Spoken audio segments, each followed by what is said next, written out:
Hey guys, this is episode 26 of the Rugby Recap. You have myself, Rugby Itch, as well as the Kiwi lads. How are you doing, first of all? I mean, that was just some breathtaking semifinals. So just what's your immediate reaction going off both those games? Well, they were very different, weren't they? One game extremely one-sided, the other extremely close, going down to the wire. The Springboks, now that makes 2 games in a row for playoff rugby that they have won by 1 point. Is that a little bit of a prelim of what we will see for the final? Who knows? The AB's looking strong in their contest up against Argentina. One thing's for sure, the Southern Hemisphere running supreme at the moment in the Rugby World Cup. Yeah, that's for certain. I mean, when you have 3 out of 4 teams obviously in the semifinal, you can And definitely. we got called biased, Tim, didn't we, for predicting it? Hey, I mean, look, it's understandable, of course, maybe at the time because Irish obviously being the number one and France the host nation. So I can understand the reason why both those teams were backed heavily. But yeah, look, well, let's just get straight into this first semifinal, which was the All Blacks versus Pumas game. The All Blacks just blew them away, really. In all honesty, it's one of those where it's so one-sided. Compared to the other semifinal we'll talk about later. But yeah, 44 points to 6. I mean, that's just.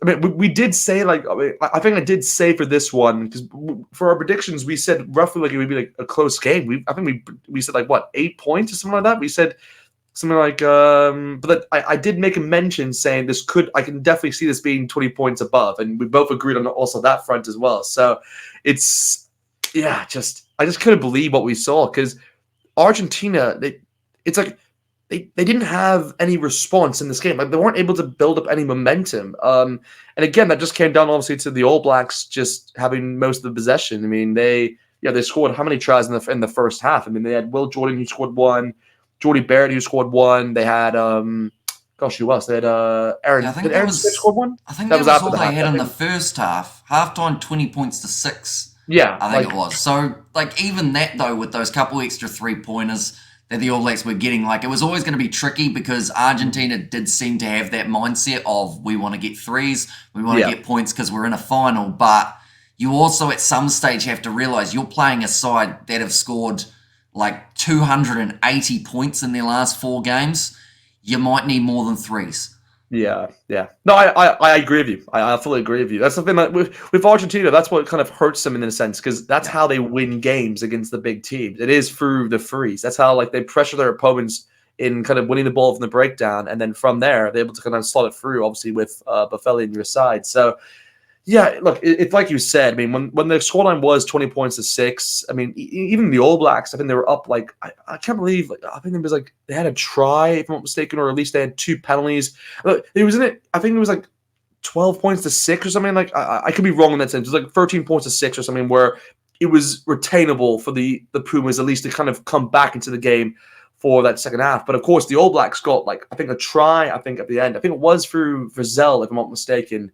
And then, just that kind of just extended the lead even further. And I was like, okay, well, this is now going to be a very tough task. And of course, the All Blacks literally shut into the second half. Aaron Smith, scored instantaneously in that 42nd minute. And I was like, well, from there, I just thought the game was over immediately. So it really just was one of those games where the All Blacks, to their credit, they really just dominated the game. And the Pumas just had no response. I mean, when you look at the tries actually in this game, I thought that first try was well worked. For the Will Jordan try.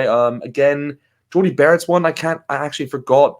Do you remember how Jordy Barrett try was set up? Was it? I think it was also when that backline started firing. But Barrett, he's just been playing such a good Rugby World Cup so far since returning. And I mean, Rico, we didn't really see a lot of throughout this game overall. But I feel like that was mainly because it was either with Talia or Jordan out on the wings or Jordy Barrett. It seemed to be that skip pass. So unfortunately for Rico, just didn't end up.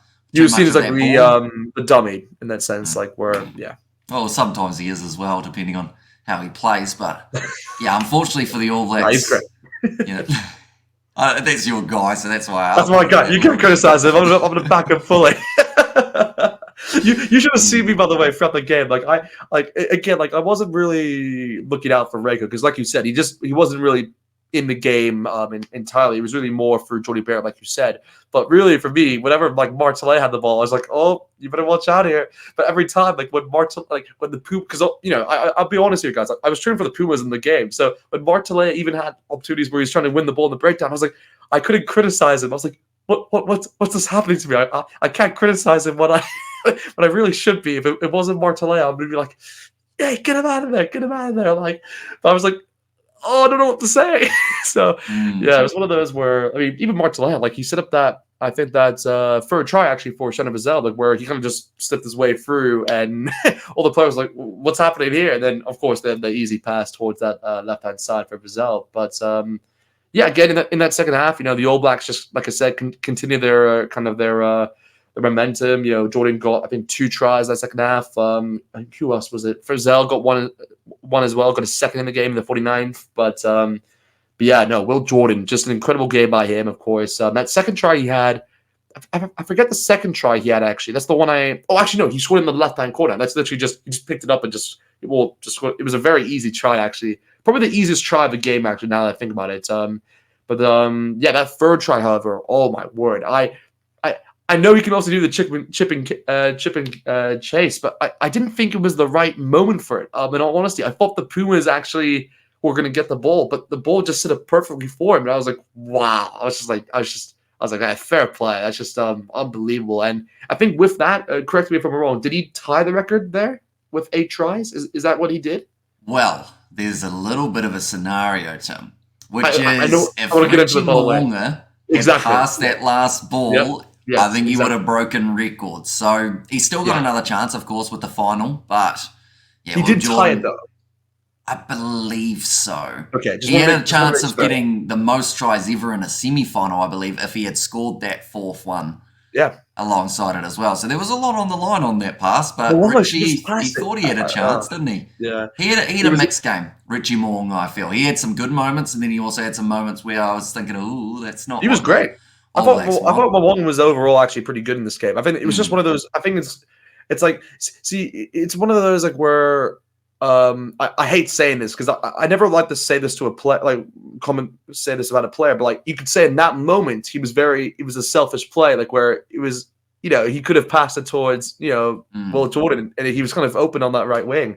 We've criticized obviously, the Boks, for maybe having selfish plays. I mean, that was probably the most out of all the plays I've seen so far. That was definitely the play. I was like, I mean, come on. He was right there. Like I think he was open as well. If I'm not mistaken, he was kind of like open in that right wing. So I just, but anyway, look. Although, of course, credit to the Pumas defense for being able to stop Mo'unga because he obviously felt that there was enough of a space for him to be able to just burst through easy peasy. But nah, stopped short. Yeah. Very nicely done. And then I think they ended up not scoring off that play, did they? I think they knocked the ball on or something. Yeah, the Pumas defended well in that situation there. Yeah, it's one of those, when I look back at this, because we talked about this within our preview as well, like where the Pumas did very well against the Welsh to kind of defend from the wide. That was really what they aimed to do, because obviously with Adams and Lewis Rees-Zammit, they made sure they wanted to block those kind of pathways for the Welsh, because that's obviously how they kind of get up the field. But they just weren't able to do anything like that in this game against the All Blacks. Like Will Jordan and Martellet, they had free space on their hands just every single time on those corners. So that was probably the one area of the field where I just thought Argentina just did not defend well. And at the same time, Argentina just didn't win as many penalties in the breakdown. Like that's what they're known for. Like normally when you have the Pumas, they're actually going to either draw you in terms of the amount of penalties you win from each side, or they'll beat you. That's the one thing you can count on when it comes to the Pumas. But they just did not live up to the expectation on that front. So, but yeah, no, credit to the All Blacks, by the way. They're just it's one of those like where I saw a comment actually on Twitter, like where if this was like England, or if this was Ireland, or this was like another team other than the All Blacks, everyone would be like, wow, this is an amazing win. This is exactly what the team needed. But of course, because it's the All Blacks, everyone feels like, oh no, this is it's an expected result. Like, well, yes, it may have been expected, but not in that fashion. So you got to give really a lot of credit to the All Blacks and what they're able to accomplish in that semifinal. In terms of the player of the match, I mean, I actually forget who got the player. I think it was Jordie Barrett, if I'm not mistaken, who got awarded it. Do you think he was deservedly the player of the match, or do you think there was another person in that semi-final? Well, I think he was up there in terms of what he was able to do throughout the game. Although I would have thought maybe Will Jordan or Mark Talia may have got themselves. They're not more than likely out of those two, Will Jordan, just because of I wouldn't even put getting the hat trick. I wouldn't put Martinelli in the conversation, by the Well, way. the reason I mentioned Mark Talia is I think Dad was looking at some of the rankings that players get, and they actually had Mark Talia as a higher rank than Geordie Barrett and Will Jordan, interestingly enough. But I think he also supports the Blues, so he might have been in relation to yourself or something. Yeah, okay. But yeah, I'd give it to Will Jordan. Like, Geordie Barrett, to be honest, didn't do anything wrong. Definitely could have had the man of the match as well. Like, there's no arguments in that regard. But yeah, definitely not the Umbanumbi scenario from last week. Exactly. Yeah. No, that's for sure. But no, I think respectively, I would have given it towards Will Jordan, but I don't disagree with the decision. If he had scored that fourth try, would you have given it to Will 100%? I think I would have still given it to Will Jordan. That's the bit. I would have given it to Will Jordan with those 3 tries at the end of the day. I just think that's just to get 3 in a semi-final, like you said. It's a remarkable achievement. I think. God, the last time. When was the last time that happened? Like I think Habana did it against Argentina, like back in 2007. But I can't remember the last semi. Like, did the Wallabies get it? Did someone in the Wallabies against Argentina in 2015? I think like Adam Ashley Cooper, or I feel like there's a player that could have done it, but I'll believe you. Comment section, they always know. Yeah, let's in the comments. Like, who was actually what was the last hat trick in the semi-finals of the Rugby World Cup? Before obviously that Will Jordan one, because I could be wrong, but I believe it's Habana, but there could have been one after that. But look, we'll move away from this game. We'll move on to the other semi-final, of course, which was the Boks versus England, and I just guys, I was just lost for words, but also just my heart was going at the same time, just all over the place. But yeah, the Boks were victorious, of course, winning 16 points, 15. They really did kind of claw the way back into the game once more, and I mean, take it away. I'm just speechless. I don't know what to say here. So, just what was your thoughts on the game overall? Well, I think South Africa almost threw the game away. Unfortunately, from the tactics in the first 60 minutes or so, they were literally giving England what they wanted. They wanted a kicking game, the English. And South Africa said, yeah, all right, fair enough. We'll do that as well. Might as well. It's not what we normally do. It's not what we've been doing where we've found success. But we'll give it a go. We'll see if we can do it better than themselves. But the choice in the lineup, I was very confused about. Because if you're going to pick Mani Libok, who is an attacking threat with the running ball, and you're going to pick Kobus Reinach, who's a brilliant number 9 when it comes to getting attack going, and you're going to tell both of those two to play a kicking game and then have Andre Pollard and Faf de Klerk come off the bench to do the exact same thing, it didn't make sense to me in terms of why they decided to go with those 2 guys in the starting lineup if they were just expected to do what the veterans off the bench were going to do. But, I mean, Springboks, the fact that they were able to dig deep and win that game up against almost all odds near the end of the contest was absolutely phenomenal. England, they'll feel gutted, but they could have done more, only scoring 3 points in that second 40 minutes off the drop kick of Farrell, and that was a nice strike, by the way. But someone else I would have loved to see there, George Ford. I still feel he should have been the starting 10. I think he would have offered a little bit more on attack for England, but like I mentioned, they played the game that they needed to. Yep. They wanted to try and slow it down, get that kicking aspect in. South Africa only having 188 metres carried. That is the lowest we have seen in probably like 3 or so years in the Springboks. And something that made them so dangerous against France was the fact that they were running the ball. They had 420 metres run in that contest, so less than half in this contest up against the English. But yeah, certainly a lot of talking points. Tactically, they got it wrong. I think that they'll admit that. They'll look at this game and go, we definitely shouldn't have done what we did. But yeah, when you've got someone like a Dealendy and Jesse Krill in the midfield who have been in great form, and the fact that Krill touched the ball once, he knocked it on, he wasn't expecting it. They weren't using them. Like, it's just, it would have been a frustrating watch, and I assume as a Springbok supporter, you would have been sitting there going, run the ball. Please. Yeah, no, I really was. There was points in the game where the Bucks just they didn't have possession. They just kept like I understood there was moments like where they had to kick it. So I was like, okay, I understand there's moments in the game where they had to kick it away to obviously gain a bit of territory. But yeah, most of the time they just needed possession to kind of get used to holding the ball because the English just did so well in controlling the ball high in the air. Like they won the aerial duel with ease. Like every single time we saw Johnny May, Elliot Daly just putting the ball back against Kyle Lorenza and Chaslin Kobe. Just they weren't able to do much in those areas. And that's something which the All Blacks can now look at, obviously going into the final as well. But yeah, look, it's just one of those games where, I mean, from the opening 10 minutes alone, I thought that was, in my opinion, the most impressive area of the game actually for England, because even though they only got 6 points in the first 10 minutes, I just thought they were so dominant in everything they did. Like tactically, they got everything right. Like I mean it, like everything right. Like they stole lineouts.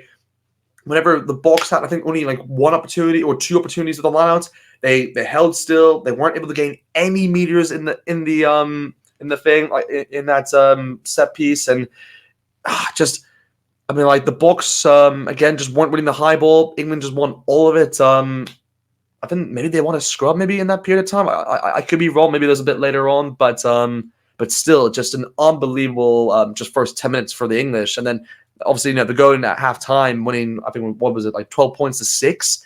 Like to be fair to the Bucks, like I think the Bucks would take that at halftime. Like it should have been actually more.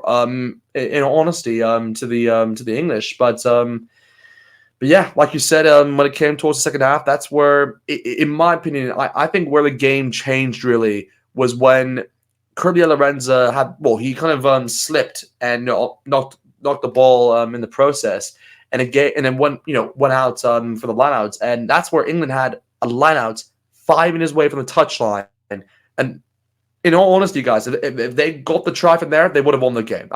Just clear as day, they would have won the game in that moment. But unfortunately, Jamie George, of course, didn't throw the line out straight, and obviously the Bucks got a scrum from that, and they got the penalty, and they moved to the field, and just that's where the momentum changed. It really just switched in that moment, and yeah, just from there, the Bucks were able to kind of just move the field, like I said, gain a few penalties in the process, and then yeah, from there go to the lineouts. Dion Foree, smartly, and the Bucks smartly realized it, where the English were just holding them in that maul, so they just detached quickly from that maul. He just ran for it, and the great thing about it was that England didn't think it was going to happen. Like they just were like, "Oh my gosh, they're actually already out!" Like they didn't expect it because they haven't done that in the whole game really. So for them, it was a really smart play actually from Dion Foree to do that, and then yeah, of course, just one pass from Falkirk towards Marjay Snyman and scored the try, which is another bold call, by the way, to bring him on for Etzebeth. There's a lot of early switches actually in this game. I mean, bringing on Andre Pollard, like I think the 30th minute for Libok. That was really the first tactical switch actually they needed to make. But and then I think Etzebeth came off with tell me if I'm wrong here, but I think it was with Khaleesi and someone else. I think it was Vermeulen, if I'm not mistaken. Yeah, Khaleesi and Vermeulen went off at the same time, didn't they? With Foree and Quacker Smith making their way out there. But in all honesty, I think this is maybe I'm wrong in saying this, because I can understand if people say Andre Pollard was the substitution in the game that impacted it at all. But I actually thought the switch for Stephen Kitsoff for Oxton Che, I just thought as soon as he came on, he just he him alone, he won the scrubs for South Africa. Like every single time he won it for South Africa, and obviously bringing on Vincent Gok as well for Flantema Herba. I thought that just alone changed the I guess momentum in terms of the set pieces, particularly from the scrums. I mean, even like when the Bucks obviously got that penalty to kind of take the lead, that was a big moment, because there's they had to I think they took at least 3 resets to actually get to that scrum, and then they finally got the penalty. And to be honest, guys, it's one of those moments where as soon as they won the penalty, I knew we're gonna bang the free with Pollard. I was very confident because he's gone from that distance, even further back from that, to be fair. So it wasn't really a worry for me. But But the smart play, which I think was after that kick, it must have been, sorry, it was before the kick, was actually when the Boks chose to go for a scrum inside the 22, because we obviously saw that play against the French in that quarterfinal, and that's what allowed them to kind of move the field rather than going for a kicking game, which was what England were trying to do. So that was even, it was, I think that call, obviously the scrum inside the 22, was probably even smarter at the point in time than what we saw in that French game. So it was just one of those. I was like, "Wow, okay, that's a cool." It's a new decision where I think teams will now look back at this saying we should implement that more following this Rugby World Cup. I think that's the play which South Africa have added now to this for teams maybe to use for the future. I just think it's an incredible tool actually that can, I guess, minimize, I guess, just the aerial duel, or just allow a team not to worry about it. But yeah, just again, man of the match, Andre Pollard. Do you think he was the man of the match, or do you think it should have been someone else? He was one of the only guys who touched the ball, wasn't he? So I would probably give it to Franco Mostert, to be honest. Made 18 tackles, got a turnover one in the line-out. He was looking very good there. He put that much pressure on Jamie George that Jamie George threw one straight upwards. It almost didn't even make it the 2 My meters. dad didn't even understand what was happening. I was like, well, did it hit a camera? At first, I actually thought it maybe hit one of the drones, because we've seen that a few times in this Rugby World Cup where they have to reset it. But no, he just completely just missed it. So, yeah. But yeah, I'd probably say Mostert was my man of the match. I feel like he was underrated a little bit in terms of what he was able to do throughout that French game in the first half, because he just empties his tank. He just pretty much runs it on empty and then just keeps on going and going. I was just looking through some stats while you were talking as well. Manie Libbok, he made no meters in this game with the running. He got to touch the ball. I believe he had 1 carry in terms of the running game, and he made 3 passes throughout the game. And I mentioned about it, I don't so much think that Manie Libbok had a bad game of rugby, because he did everything he was told to do. It's just not the natural running game that we see from Manie Libbok, because I have a feeling if he had tried to run it, he would have been told, what are you doing? That's not the plan. Get that ball in the air once more. Because 28 kicks from the Springboks throughout this match, compared to the French game, I think that's almost double, isn't it? Or something. Yeah, no, it was definitely a lot more than what we saw in that French game. And the thing is, I do agree with you with Libbok, like, where even if he, like, because yes, he's, the reason why he selected him in the first place was to be more attacking. But of course, with England just controlling the game in 10 minutes, they weren't able to do anything with possession-wise. So it just hurt. It hurt Libbok in that sense, because without the ball, he's not, he can't be as impactful as you would think. And yeah, just again, it's one of those where when you look back at this performance, it's every player has a performance in their career where I think this is the performance really for him. Maybe there's a game in the past which I'm forgetting, but there's always a game where it's just not your day. It just wasn't his day. And just everything was just going wrong for him in terms of moments. And the Boks obviously with Yaki Sneva and Rassi, just they definitely made the right call to make that early switch. Because even my dad was pointing out, just saying like, they should make this call early. Like I'm surprised they haven't made it earlier or sooner. And I was like, really? Like, you think they should do it? And like immediately as I said it, the switch happened, and I was like, wow, okay, it's been done. So yeah, just it's one of those games I'm gonna watch this game back. I'm gonna watch the whole game because I feel like it's one of those where you just have to. But yeah, just Libbok, he just did not have the performance that he would have wanted, but also just what we've seen from the Springboks throughout this Rugby World Cup. But it's now to make an interesting bit of a conversation, obviously, going into that final of who gets that starting spot, because you have to remember that Libbok, I mean, I don't want to go give too much detail in terms of what we'll talk about in our preview, but I mean, Libbok, he did, when South Africa faced, the All Blacks and took at him, they demolished him. Like, that was the biggest scoreline we've ever seen from the Boks versus the All Blacks. And Libbok was the man in the middle of that. He was like the man of the match in my opinion. Like, he was that good in that game against the All Blacks. And that's, we don't see it often where the Boks are the attacking team against the All Blacks. It doesn't happen often, guys. So so it's interesting though. But of course, with this game now happened, and Pollard now kind of, he looks back to his normal self, kind of in the sense where, he's making an impact as expected, and just helping the Boks obviously in moments of need. And it's going to be an interesting prediction. Well, not prediction, just a predicament really to see who the Boks go with in that position. But yeah, look, we'll discuss that a lot more, I guess, for the future, and definitely in our prediction videos for sure. Because definitely check out the Kiwi Lads channel, by the way, guys, for that. Because that's we'll definitely that'll be a spicy topic indeed. But yeah, anyway, look, we're gonna leave it there. I think we've covered both semifinals in good detail. Again, make sure to like the video, guys. Really appreciate guys if you like the video. Make sure to comment below. Just let us know your thoughts on the games. Really just interested to see what you guys thought of both games. And yeah, just make sure to subscribe towards the channel. And yeah, we'll see you guys next time.